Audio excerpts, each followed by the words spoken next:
This time, Mary Ann and I dig into Britain's pagan past. So what have we got here? Anglo-Saxon Tupperware. I get up close and personal with their warrior gods. I'm imagining Thor with a hammer having fights with giants. I uncover amazing treasures It's pure gold. So it's not something you'd get free with your petrol. and delve into the mystic world of Anglo-Saxon board games. That's probably cheating.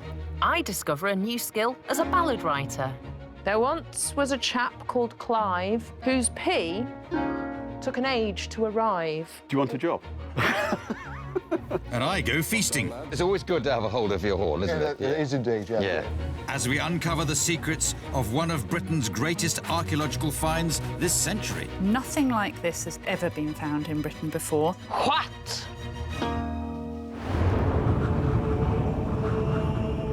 The British Isles have a very long history.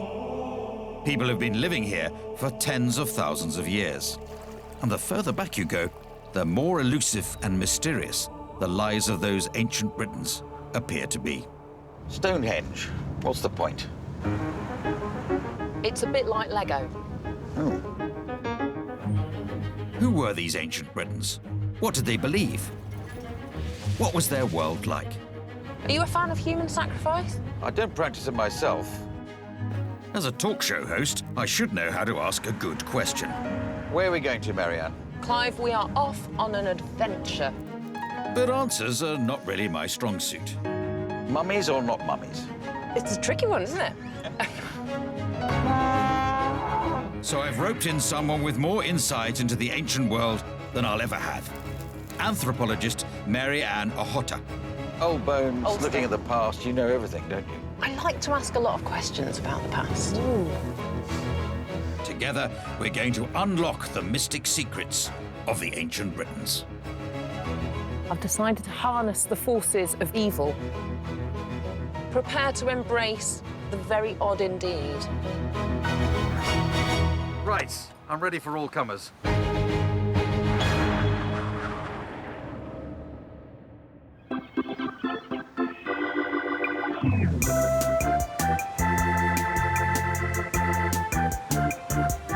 Southend-on-Sea, the Monte Carlo of the Thames estuary.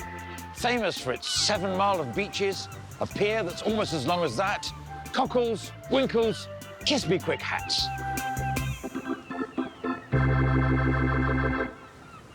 Not exactly mystic, is it? But surprisingly, Southend is the site of one of the most exciting archaeological finds in Britain this century. Southend sits at the mouth of the Thames estuary, 40 miles east of London, in the county of Essex. And there's a clue right there, because Essex is short for East Saxon. 1400 years ago, this was a powerful Anglo-Saxon kingdom. These were warlike pagans with fearsome gods, straight out of the pages of a comic book. But all that was about to change. Something big was coming, and it would turn the world of pagan gods upside down. A key to this seismic change was discovered here in an uninspiring triangle of land between a railway and a busy road. In 2003, the local council decided to widen the road here at Prittlewell, just a couple of miles north of Southend. Just weeks before the bulldozers moved in, they asked archaeologists to have a quick dig around and make sure there was nothing important here. Ian Blair was in charge. Ian Blair. Clive, good to see you. So this is your site? Yes, yeah, this was. When you say a site, it's a sort of triangle, I suppose. It's a fairly uninspiring, landlocked wedge, 200 metres long. Ian handled it just like any other routine job. Before we came on site, we did a plan as to the best position for the trench. Yeah. But the digger that turned up wasn't as big as he expected. And that changed everything. We moved the trench to one side. I mean, if we'd had a larger machine with a longer reach, the trench would have been over there as opposed to... And you would have missed it. We would have missed it. So basically, one of the greatest British finds of the century came down to the wrong kind of digger. What did you find when you dug down? In the first hour or two of excavation, we uncovered a copper alloy hanging bowl. Progressively, more and more objects were uncovered. Yeah. We realised that we were looking at something much larger than just an ordinary burial. Yeah. The deeper they dug, the more astonishing it got. I mean, there was a sword and a shield. There was a gold belt buckle. Yeah. There were 2 gold coins. So valuable goods, all of these things you're talking about. I mean, basically, it was like a time capsule. Their time capsule turned out to be a huge burial chamber sealed more than 1,400 years ago. Its location is now marked by a mound of earth, topped with a drawing of the chamber interior. You're sure this was a burial chamber? And this could be somebody's underground house with a bed and he's got his buckets and things for whatever you need. It was definitely a coffin. It was definitely a coffin, all So right. unless it's a vampire, sort of, you know, I think... Well, I'm just exploring other theories, you know. It's a substantial burial chamber. A room like that in London, you know, costs you millions of pounds. This astonishing find comes from an era often called the Dark Ages. Not because the sun didn't come out, but because we know so little about it. It covers the period from approximately the 5th to the 10th century, a time when few written records survive. This was the world of the Anglo-Saxons. Sounds so exciting to discover this. Was this the best thing you've ever discovered? Totally. I mean, it is a real one-off sort of find. You can keep your mound of grass, Clive, because I've come to the Museum of London Archaeology, where they've promised me I can see the actual body recovered from the burial. OK, I'm here to see the Prittlewell body. Oh, here it is. That is, I have to say, moderately underwhelming. Well, maybe a little bit. It is true that the whole of the Prittlewell prince would fit in this little test tubes, which is why I've laid him out here for you. But, you know, this still shows us that there's a person buried in that chamber. So what is it that I am looking at there? So what we have here are lots of tiny bits of dental enamel, just the outside part of the tooth, the hardest bit. But some of the fragments actually fit together. And these 3 here, for example, you can see they show us that it's a molar tooth. Oh, so yeah, the like back one of your big back teeth. Yeah. And they tell us that this person can't have been less than 6 years old when they died, because that's when your first molar comes through. That's extraordinary. That just from those tiny, tiny fragments, we can actually say something about who these belong to, who this was. Absolutely. Why is it, Natasha, that we do only have this tiny amount of human remaining? I mean, what happened to the rest of him? The bone itself has basically, over the period that the body's been in that grave, has dissolved away over time because of the free-draining sands, and the soil is very slightly acidic as well. So you've got the kind of the drip, drip, drip through the sand and all those minerals that our bodies are made of just... Washing away. Washes away. Why have those little bits survived? The dental enamel is kind of the hardest, most robust of all the tissues that would have been there. It's crazy, isn't it? It's such an amazing grave. He was obviously such an important person in life, and now he fits in this. Luckily, the objects buried with the body have fared rather better than their unfortunate owner. They'd been removed to a top-secret storage facility.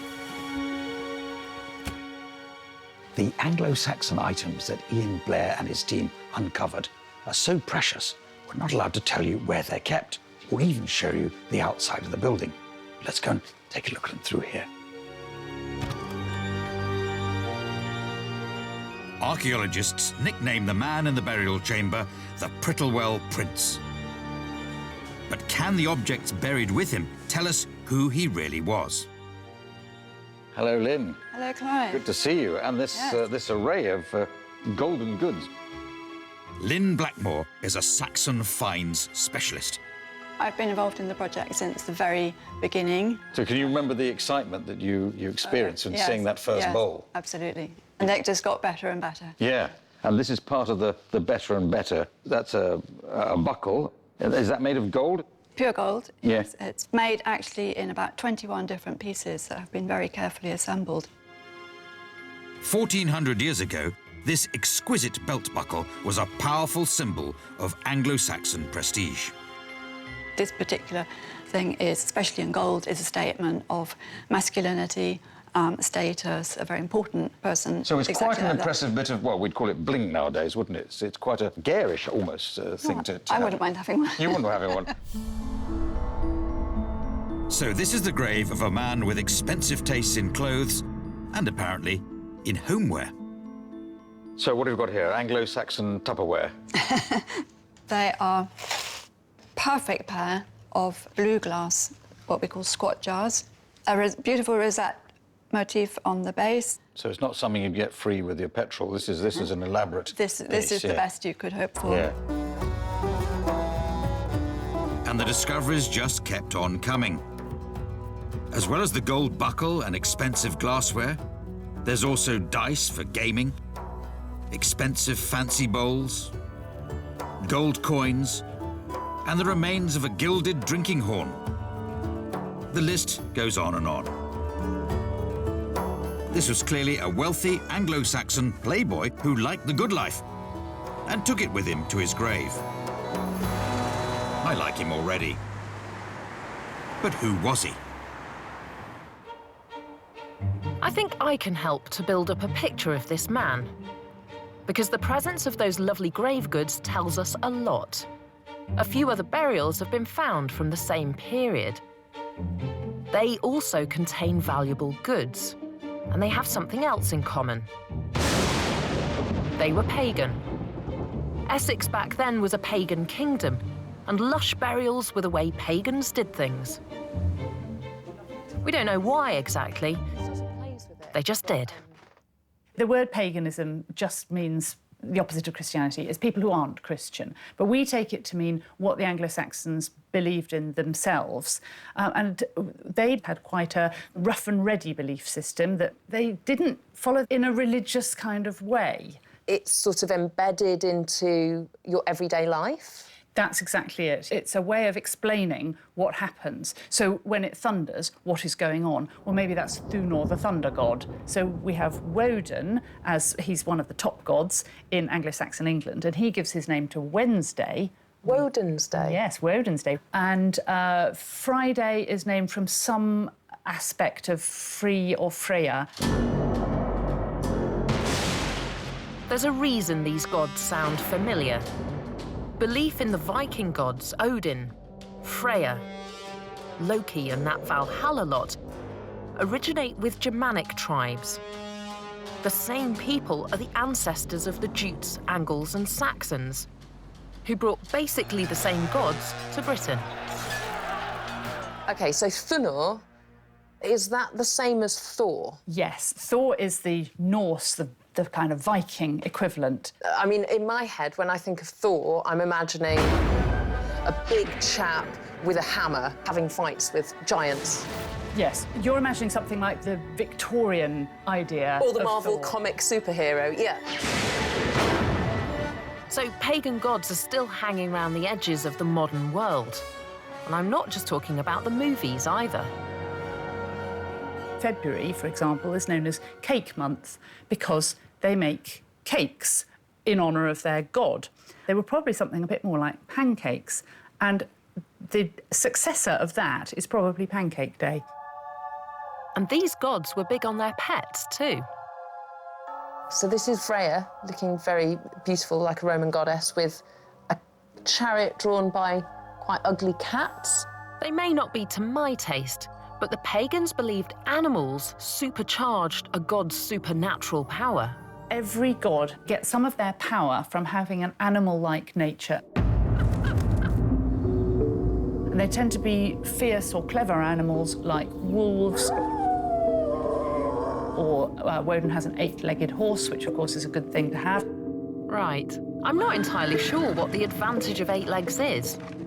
Let's go with it. He's also got 2 ravens who can fly about and bring him back things that they've learned.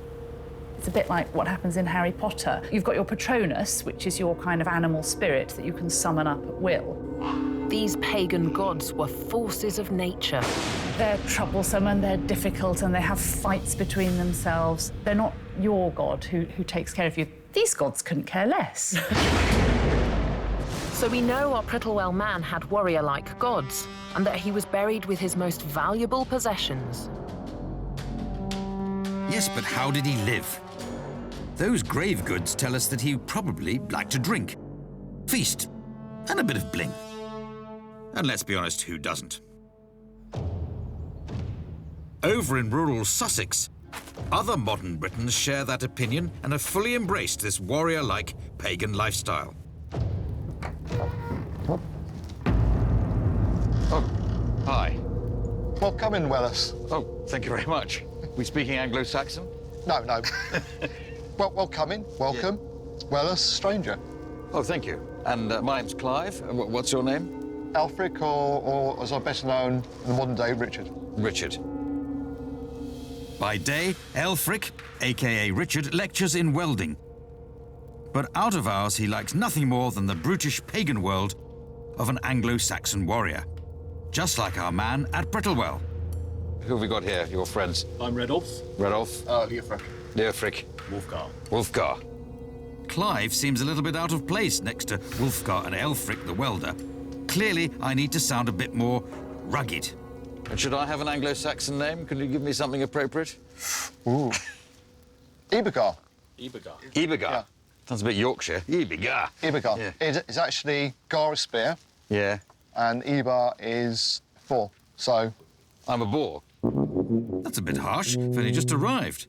Oh, a boar boar spear. spear. Oh, I see. You're stabbing Yes. a bit. Oh, right, yeah, so rather you than- think yeah. of a wild boar, Yes. tusks Yeah. and everything else, so coming out the undergrowth. Ah, yes, a virile, manly beast. That's me all over. So this is all quite masculine, isn't it, around this table? I notice you've got your women folk, if I can wave to them.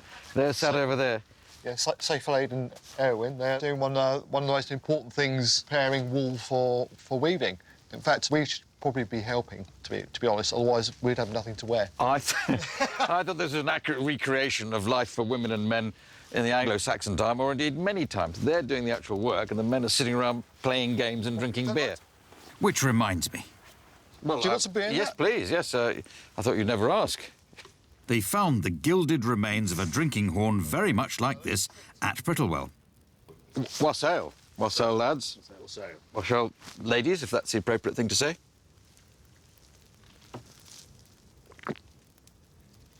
And he's got it right. Not a single dribble. And, but I haven't drunk it all, and I want to put it down. Does it sort of flop over the Yeah, table? Find a horn holder. It's not something I want to call people just out of the blue. But it's always good to have a holder for your horn, isn't Yeah, it? it is indeed, yeah. Yeah. But we know from the objects found at Prittlewell that there's more to an Anglo-Saxon man than just heavy drinking. So it's a bit of a feast going on here. You've got some apples and bread and plenty of beer. And then this game that you're playing. So what is this game called? So it's called Knaffle Taffle. Knaffle Taffle. Knaffle Taffle. How do you spell that? With a sneeze. Yeah.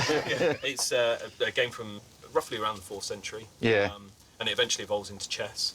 Knaffle Taffle. So oddly enough, it would be a very good score at Scrabble as well. It would be, yeah. So how does the game work? So this is the most important piece on the table. Yeah. And this is the king or jarl. Move your attacking pieces, one on either side. And the one I feel my killer instinct stirring. How hard can it be? interesting opening move. Oh, it's a hopelessly bad opening move. No.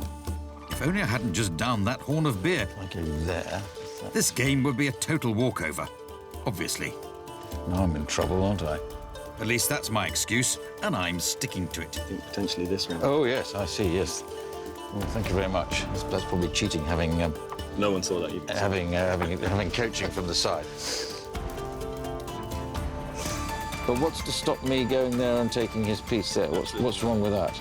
This puts me in the lead for the moment, at any rate. This is it. I think he might have a plan. I'm hoping he has a plan. So he's just throwing himself. I've taken another piece there. OK, let's just call that a draw then. Probably better to be Igbar the Magnanimous than Igbar the Dead. Gaming was clearly high on the Prittlewell man's agenda too, as he was found with his own personal dice, and the means to pay off any wagers. You've got here some coins. They're small coins in those days. I mean, strangely, at the time, the whole money thing was becoming rare again. Because the Romans had it, but... yes. But you rough and ready Anglo-Saxons... We just nicked it. Yeah. And money isn't the only thing they have in common with the Prittlewell burial. So I noticed you've got very elaborate belt bucklage around your middle. I have indeed. That's shows my status, my wealth. This is exactly what they found at the Prittlewell Prince's burial site. Well, it is based on the same idea. It's... I wish it was gold, but it's bronze. So yours is shiny, but not gold? Not yet. No. Not, Maybe next year. Well, it's not going to become gold. You'd have to go and buy that... Buy? Buy? I'm a Saxon raider. All our wealth had to be carried with us. Yeah. The sword, your buckles, what you were wearing was your wealth, so you wore your wealth. So that explains the Prittlewell bling. Anglo-Saxon pagans literally wore their wealth. All that stuff buried with him demonstrated his money and power. So you're the richest person because you've got the biggest waist, you can carry the most, the most wealth around you. I'm not quite sure I've got the biggest waist here, but... Having possibly offended the one man in the room in possession of a sword, it's probably time to bid farewell, or whatever it is the Anglo-Saxons said, as they beat a hasty retreat. What Tailfrick and his mates know about Anglo-Saxon life doesn't just come from burials like Prittlewell, because a tiny handful of stories written in the so-called Dark Ages, mostly in the form of poems, have also survived. We've got a lot of Anglo-Saxon poetry, and it's very rich in descriptions of wonderful places and wonderful things.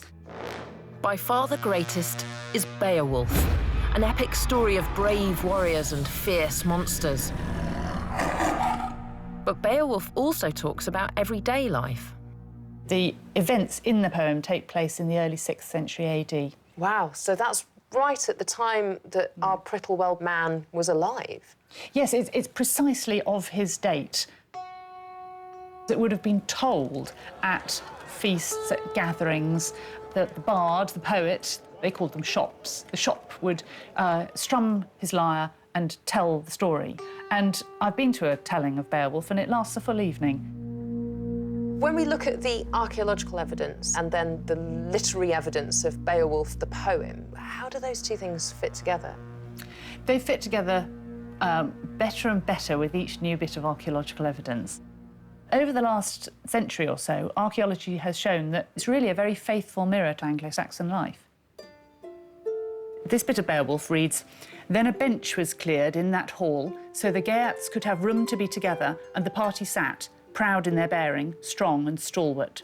An attendant stood by with a decorated jug, pouring bright helpings of drink, and the minstrel sang, filling Heorot with his head-clearing voice."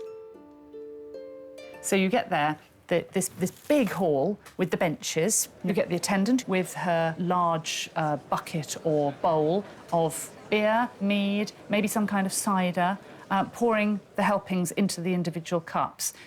And of course, we've got the person reading out poetry would have been almost singing it to the accompaniment of a lyre.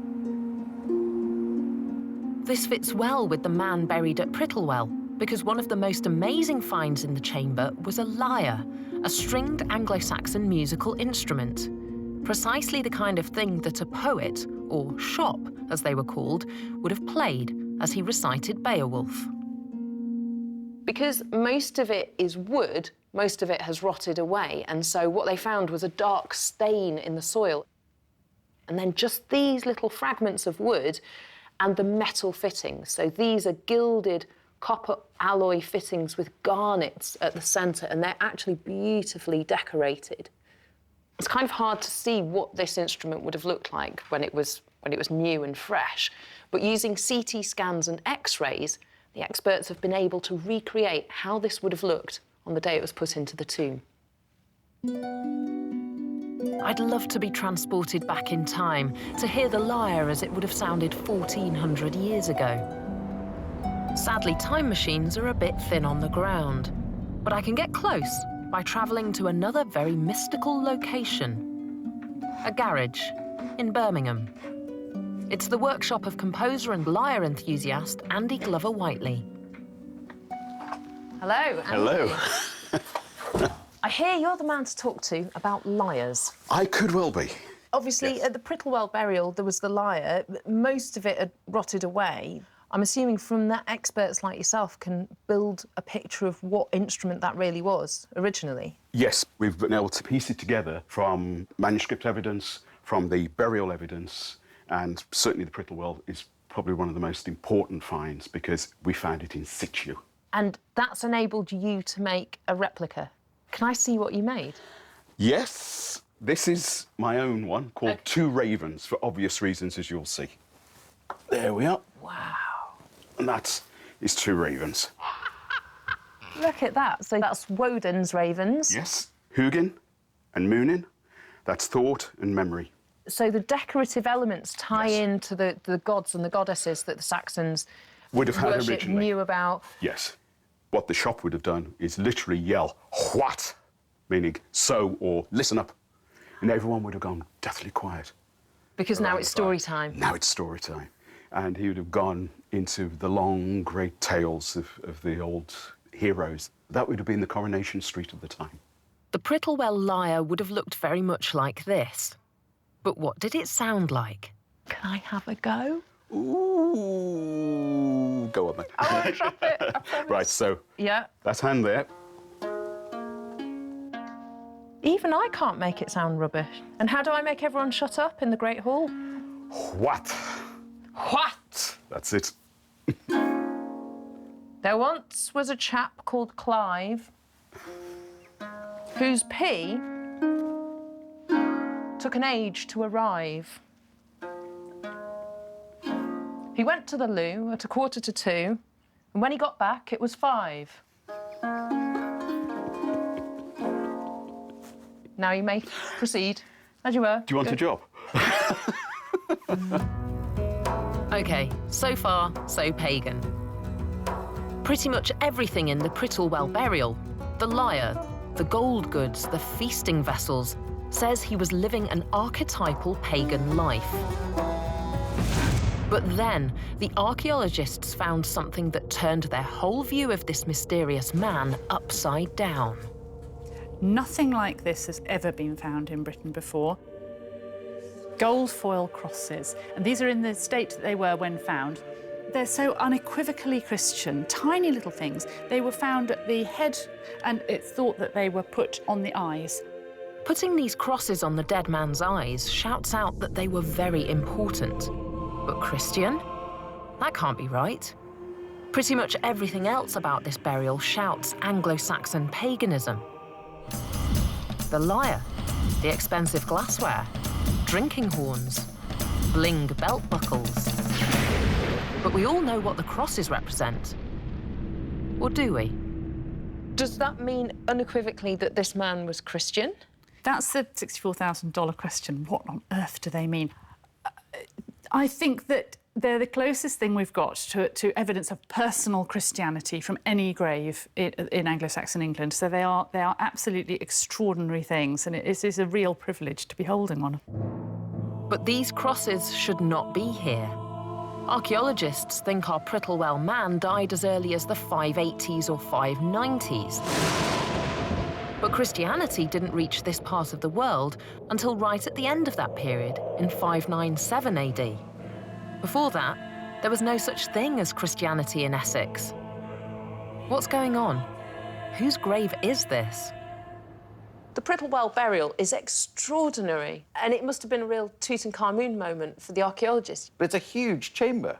Yeah. It's not just a few things chucked into a grave. It's a sort of home from home. It's like, I've been in hotel rooms smaller than that. So do you think he was a king or a prince or just somebody who liked to dress in a flashy way?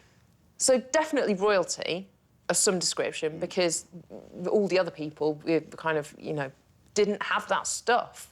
That was the custom, to have grave goods, and thank goodness it was. Otherwise, what would archaeologists have to look at? So there's evidence of a coffin, there's a lyre, there's a sword, there's glassware, there's gold. It's intriguing, isn't it? That you've got this traditional Anglo-Saxon burial and yet this very clear Christian symbol. Gold crosses hidden inside the heart of the chamber. inside the coffin, under a shrouded face, this little hint that this person is different, that this is not your average Anglo-Saxon burial. What do you know about the lyre? Oh, I'm not particularly musical, but turns out the way the strings are tuned, even I can make it sound all right. So did you compose a tune on it, play a tune on it? I might have. Why are you looking suspicious and shifty? Well, I thought who to sing a song of great tribute and honour to. Yes. But my eminent pal, Clive. You made up a song about me? I made up a little song about you. And how did it go? It was a little song about how it takes you a long time to go to the toilet. It takes me a long time to go to the toilet? It might do. Have you met many men of my age? I have a sneaking suspicion that Mary Ann's song is not an epic in which I stand comparison with the mighty Beowulf. Don't worry, Clive. I'm sure Beowulf would find a modern toilet pretty challenging too. But as an anthropologist, it's those gold crosses that really fascinate me. What are they doing in a pagan burial? There's one place we haven't looked yet, the burial chamber itself. Not as it is now, but as it was 1,400 years ago.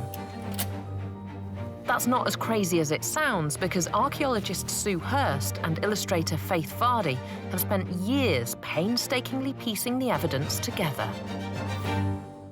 We've got a two-dimensional ground plan of the chamber itself. As if you're looking directly above. Down onto it. Wow. Using the heights that have been given to us, I'd start drawing up a 3D model of what the tomb chamber looked like. If I move this around, you can see we've started to add in all the objects on the sides of the chamber, on the walls. The hooks on which many of the vessels were still hanging on the walls give us a very good idea of where things were. Some of them were still on the hooks, others we can work out which object has fallen off which hook. And this is what they think it looked like 1,400 years ago. It's possible all the goods you can see were to help the dead man in the afterlife. But there's so little written evidence from this period, we'll probably never know for sure. We already know the presence of the crosses on his eyes is odd, but there's something else here that looks out of place for a pagan burial. His sword would normally be beside him in the coffin. In most burials, that's what you'd find. But actually, it's over outside. In the Anglo-Saxon world, a warrior's sword was his most prized possession. It was placed on him at burial. But this one isn't. And in this carefully organised tableau of death, it's hard to believe that that was an accident. Some particular point is being made here. And incredibly, the sword itself has survived, more or less. And this is it. Yes, it doesn't look much like a sword at the moment, because all you can see is, in effect, a rusty scabbard. Right. And the only thing you can really see are these two gold collars. That's extraordinary. But if you add that bit to that bit to that bit, it's quite a hefty blade. It would have been an incredibly impressive, shiny, powerful thing. And this isn't just for ceremonial purposes? No, nobody ever said, hang on a minute, let me put my sword back in the cupboard while I get my real one out that I can kill people with. Mary Ann seems to be reading an awful lot into the positioning of a sword. Is that credible? Could one sword be so important that where it was dropped in the grave was meant to send a message? Clearly, I need to go and see one.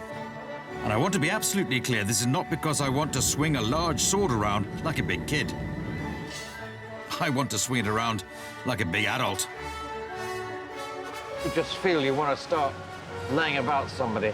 Not you, because I only just met, but some of the people I've worked with occasionally get a bit annoying. At his forge in South London, blacksmith Owen Bush creates replica Saxon swords and knives for a living. You heard it right, that actually is a real job. Archaeologists believe the Prittlewell sword once looked something like this, with an elaborate design created by a technique called pattern welding.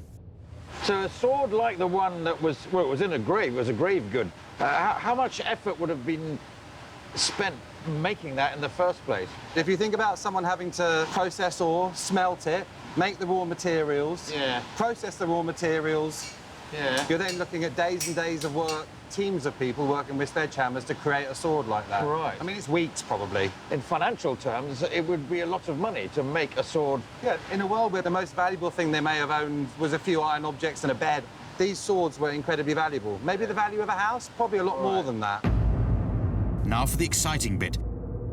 Owen is going to show me how the Anglo-Saxons made a sword as valuable as a 5-bedroom townhouse. I'm thinking molten steel and a furnace. Unfortunately, he's thinking modelling clay. So you've got something that looks like a licorice ore sword, actually, doesn't it? Yeah, it does. So that's what we're going to get our visual representation from. And I'm literally going to hammer these together. I haven't played with plasticine for about 50 years, I think. I do quite a bit of it. Do you? Yeah. So this is all welded together now. Right. And then twist it. So obviously in steel, this is done hot. Yes. If I cut into this, we'll start seeing some of the patterns.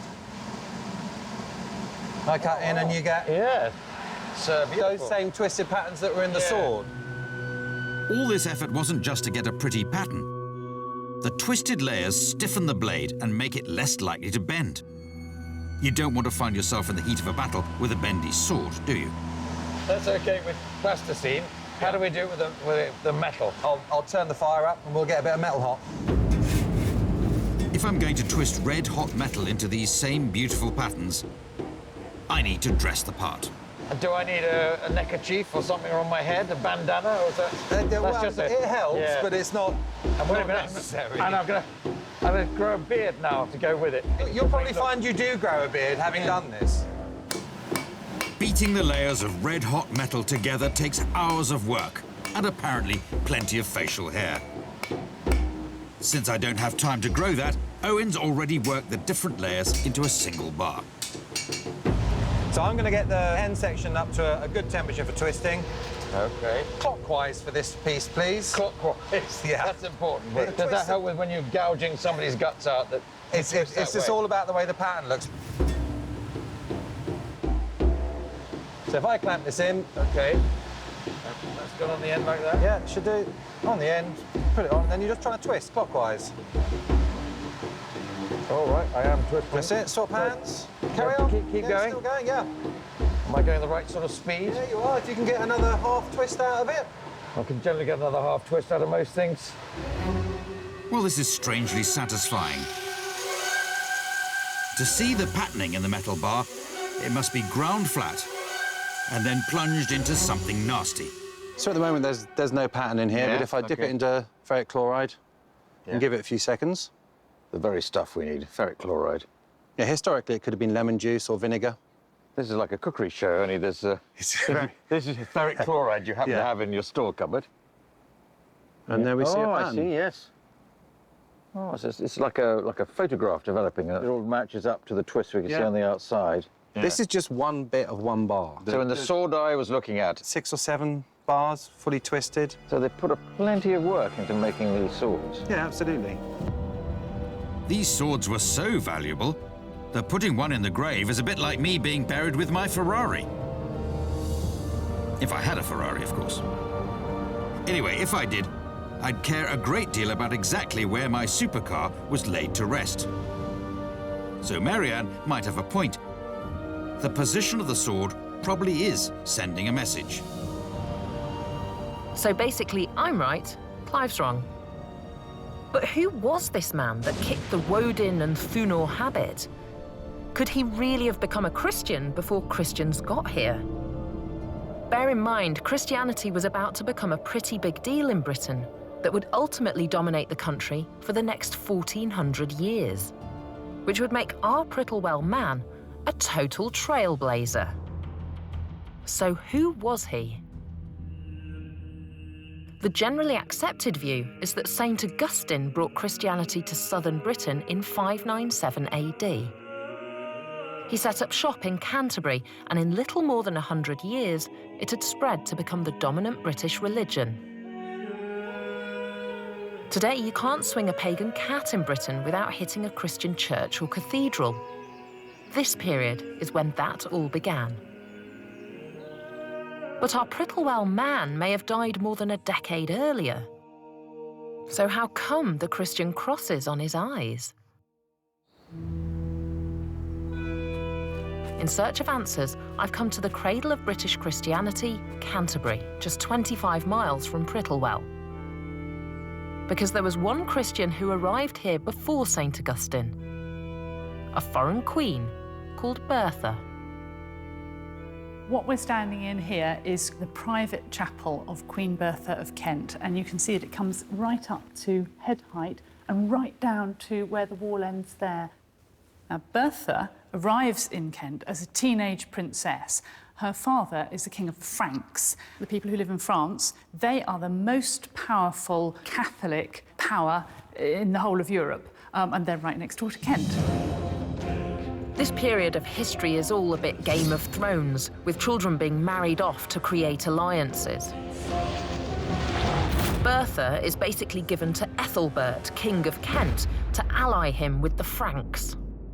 Her parents write into the marriage contract that she must be allowed to continue to practice her religion, her Christian religion, because at that point, Ethelbert and the whole of Kent and the whole of England is still pagan. So she arrives about 580, and Ethelbert gives her this building, which we can see here. That's extraordinary. It is extraordinary, in that, you know, you can actually feel the wall of Bertha's chapel. It's still here. Bertha is basically a total outlier. OK, she's got a nice chapel, but she's pretty much the only Christian in the area. Although, obviously, she brings her own priest with her, as you do. So this young princess being married off to the King of Kent, she must have felt like she was going into a land of gods and monsters. Yes, a strange northern land where odd things are done. And think how frightening that is to a Christian. She's going to marry somebody who's going to go to hell. But at least she knows that she's marrying a king, which always helps. So Bertha is the only Christian around that might explain the presence of crosses in the Prittlewell burial. So far, so good. The problem is that she's in the Kingdom of Kent, and our man at Prittlewell is in the completely different kingdom of Essex. So what's the connection? I'm hoping Professor Barbara York can answer that. She's an expert on the kingdoms that made up Anglo-Saxon England. Hello, Barbara. Hello, Yeah. thank you. Let me see if I can follow the royal personnel here. Starting in Kent, we've got this important king, Ethelbert. Yes. And he married Bertha. So she brought her Frankish Christian ways with her. Yes. But that Kentish royal family, what's the connection with the East Saxons, Essex, where we're concentrating on this? Remember when Mary Ann said this was all a bit Game of Thrones? Well, it turns out Anglo-Saxon marriage customs were every bit as complicated as any TV epic. Well, Ethelbert had a sister called Recula, who married King Sled, who's the first known king of the East Saxons. Barbara believes Recula became a Christian, presumably because of Bertha, though we have no idea when that happened. So could the Prittlewell prince have been her husband, King Sled of the East Saxons? Have we cracked it? No such luck. Sled had the appallingly bad manners not to die until around 604 AD. Probably too late for our burial. What about their sons, Bertha's nephews? So Sled is the king, and with Queen Recula, they had sons? Yes. The only one we know much about is called Sebert, who rules after Sled dies and is king amongst the East Saxons. So Sebert was Christian, do we think? Yes, we definitely... Christian. Oh, yes, the first Christian king of the East Saxons. Aha! But his death is probably a bit too late to be the Prittlewell prince. No, it's not Sled. It's not Sebert. We're running out of East Saxons to pin this on. There was at least one other son of Sled and Recula, but we don't know anything about him. So who's this other son? Well, he's called Siaxa. Oh, please, let it be Siaxa. It makes perfect sense. He was exposed to Christianity early because he was Bertha's nephew. Did he ever become a king, or was he just a not prince? that we know, not that we Yeah. know. So he might well have died young and could be the prince.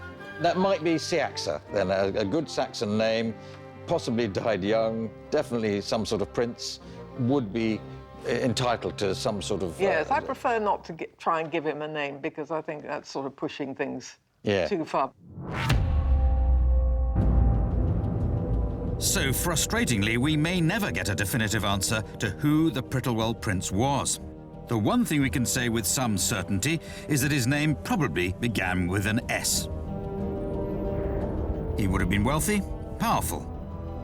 He lived at the right time in the right place, and he had an obvious way to get a head start in Christianity from his Auntie Berta.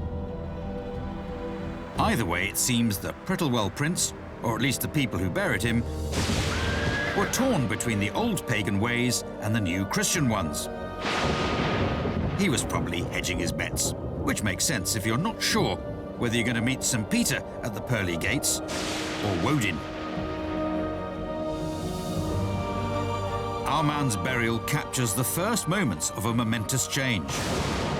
This is the beginning of the end for Thunor and his thunder, Freya with her supernatural cats, and Woden with his ravens. In just over 100 years, Christianity will become the new go-to religion. So whilst the two crosses our man took to the grave may be tiny, their implications were huge. Are you frustrated that we're probably never going to know who that man was? Well, it would be satisfying if we give him a name, and then we'd say, we found such and such a person, the son of the king, or the king himself. Because we're close, aren't we? We've got the genealogy of the East Saxon kings, and you go, oh, well, it could be that guy, it could be that guy. Wouldn't it be lovely if there'd been a name on the side of one of his flasks? That would be great, but it wasn't a literate society, so names weren't recorded in graves, but you had all their items buried with them. Yeah. That told you everything they wanted to say about him. What else do we need to know? Yeah, exactly. Whoever he is, this was a pivotal moment in English history. These are pagan people with pagan gods, and in came Christianity. At that point where this man is buried, it wasn't a done deal. You know, no one could have predicted which way it was going to go. So this is definitely a critical moment. And this important discovery, whole room underground, a chamber, and it's sheer chance it was found at all. Who knows, there might be something even bigger down the road, or was destroyed by the railway. I love the idea that this prince survived 1,400 years in his burial chamber underground. He dodged the railway, he dodged the houses. His body didn't, but all his stuff did. But his memory has survived, so he's got the last laugh in that sense. He's the one that we're talking about all these years later. And maybe his father, the king, or his uncle, who is an even more important person. We've forgotten them. They've gone. It's all about our Essex prince.